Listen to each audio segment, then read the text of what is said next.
State of West Bengal is very important for railways, and railways are more important for state of West Bengal.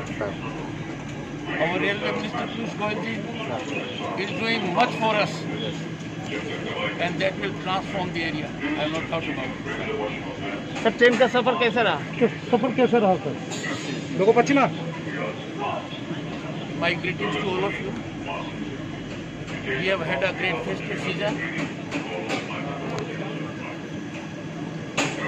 बहुत ही संकट के हालात, Covid ने इस बार हमारी फेस्टिविटीज के ऊपर काफ़ी अंकुश लगाया है।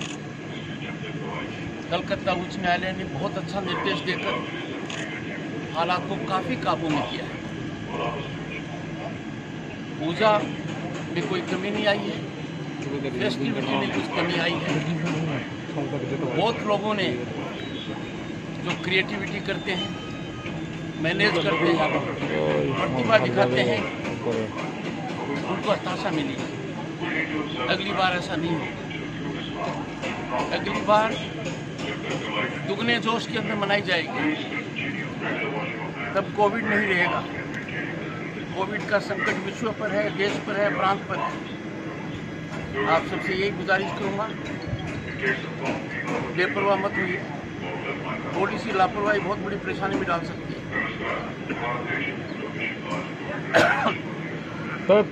मैं मेरी नॉर्थ बंगाल की यात्रा को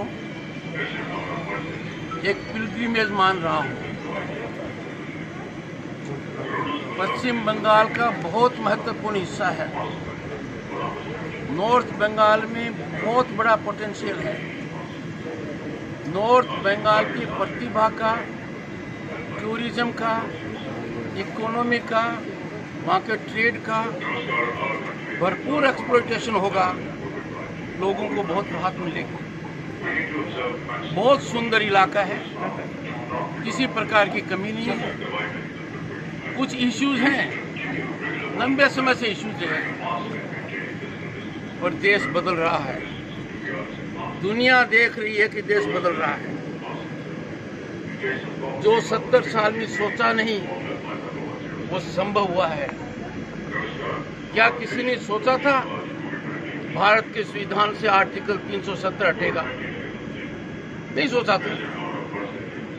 आज के दिन वो नहीं है।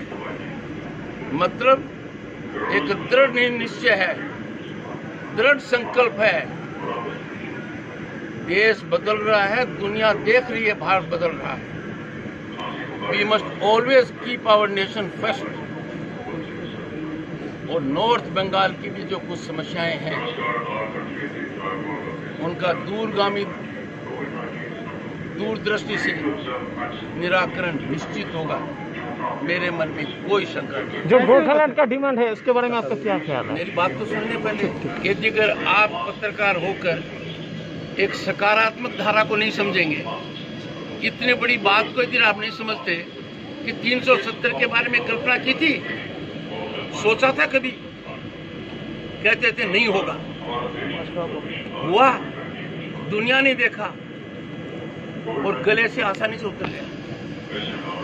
राम मंदिर के बारे में कितनी भ्रांतियां थी, कितने मुद्दे उठाए जाते थे। सुप्रीम कोर्ट का निर्णय एक मत से हुआ कि नहीं हुआ? 5 न्यायाधीशों ने दिया, सबके गले उतरा। जो प्रश्न करते थे तारीख कब बताओगे, आज वो प्रश्न जिंदा है क्या? हुआ। हर चीज के लिए एक दृष्टिकोण रखना पड़ता है।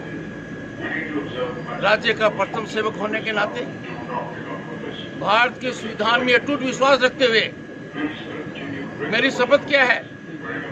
To protect, defend and preserve Indian constitution.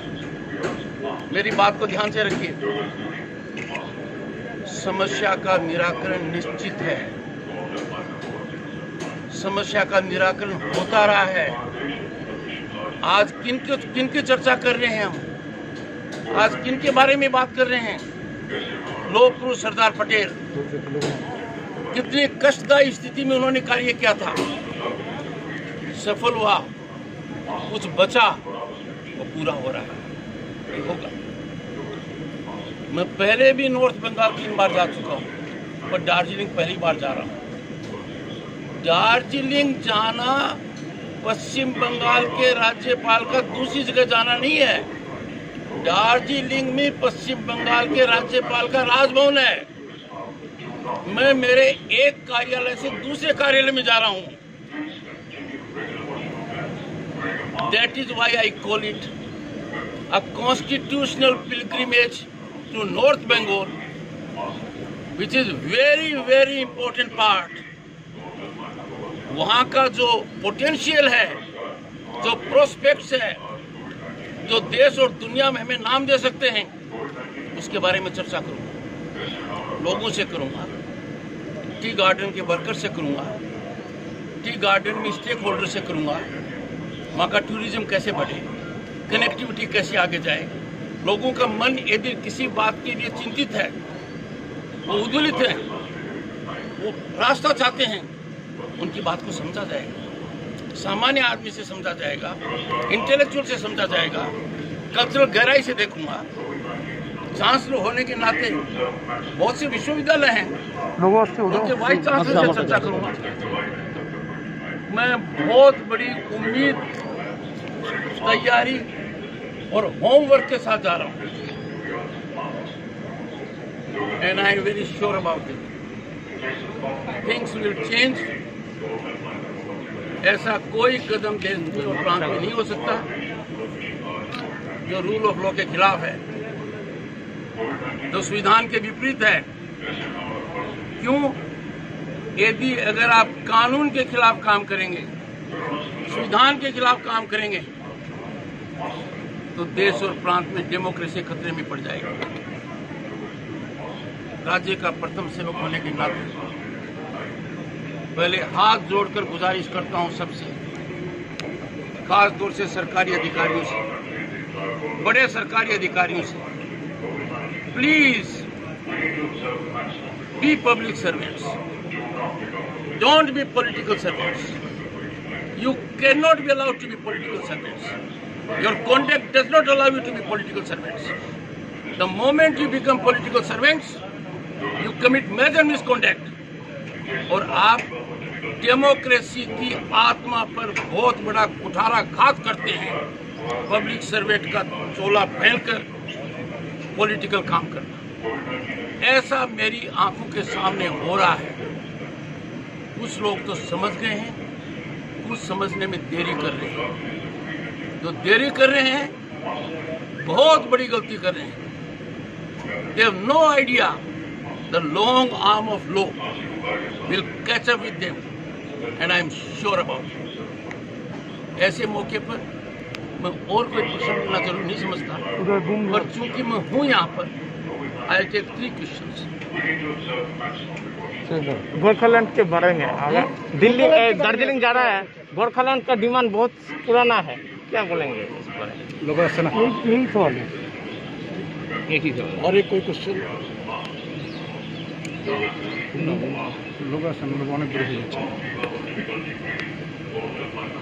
देश के अंदर 70 साल में मैंने कहा बहुत बड़ी बड़ी समस्याएं रही।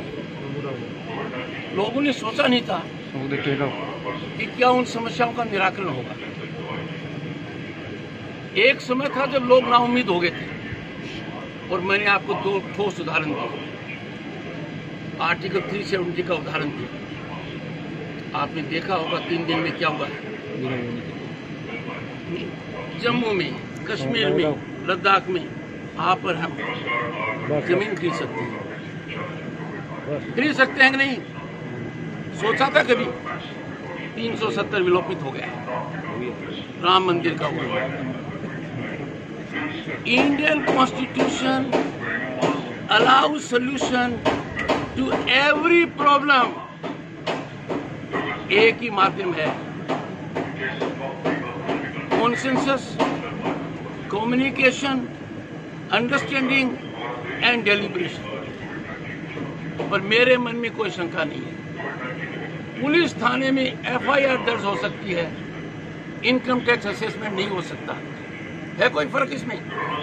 और इनकम टैक्स वाला एफआईआर दर्ज नहीं कर सकता। मतलब हर किसी का कार्य क्षेत्र विभाजित है। जो समस्या है, जिसके डायमेंशंस हैं, जिसके कंटूर्स हैं, उसका समाधान कौन कर सकता है, ये सामान्य मानव को पता है। मुझे इनकम टैक्स असेसमेंट कराने के लिए पुलिस स्टेशन के पास नहीं जाऊंगा। मैं मामले को समझूंगा, दिल से समझूंगा, दिमाग से समझूंगा, भावना से समझूंगा, कल्चरल गहराई से समझूंगा और उसके बाद यथाशक्ति निर्णय और निर्णायक स्थिति की ओर आगे बढ़ने का एक रास्ता, मार्ग प्रशस्त होगा। मैं आपको बहुत बहुत शुभकामनाएं देता हूं। फिर कभी आऊंगा यहाँ, पत्रकार बंधुओं से ज्यादा चर्चा करूंगा। एक बात आप हमेशा ध्यान रखिए, आप अपने प्रथम सेवक से कुछ भी प्रश्न पूछ सकते हैं, पूछते रहते हैं, टिप्पणी करते रहते हैं। मैं उस दिन की तलाश में हूँ, बिना डर के, बिना भय के, बिना परेशानी मोल लिए हुए, बिना इसकी चिंता किए हुए कि दरवाजे पर कौन दस्तक देगा।